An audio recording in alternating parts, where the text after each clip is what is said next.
யார் சொன்னா? கண்டிப்பா அழகு பண்ணிக்கலாம். பொன் குழந்தைனால அழகா இருக்கிறதுக்கு பேர் தான் பொன் குழந்தை. ட்ரெஸ் பண்ணிக்கணும். வேதம் சொல்லியிருக்கு பாரியா ரூபவதி சத்ருன்னு. ஆனா அதுக்கு அர்த்தம் அது கிடையாது. அதுக்கு அர்த்தம் நான் சொல்றேன். அழகுதான் முக்கியம் நினைக்கிற பொண்ணு தான் ஹஸ்பண்டோட சத்ரு. ஆனா அழகு பண்ணிக்கிற பொண்ணு சத்ரு கிடையாது.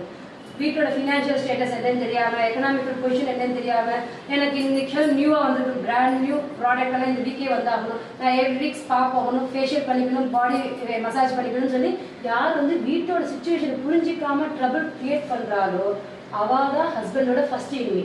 ஆனால் அழகா 4 கிழமைக்கு இதை போல ட்ரெஸ் பண்ணிக்கிறது தப்பே கிடையாது. எல்லா பெண்களும் அழகான பெண்கள் தான். எல்லாரும் அழகா தான் ட்ரெஸ் பண்ணிக்கணும். ஆனா ட்ரெஸ்ஸிங் மட்டுமே முக்கியம்னு வாழ்றதுதான் தப்பு.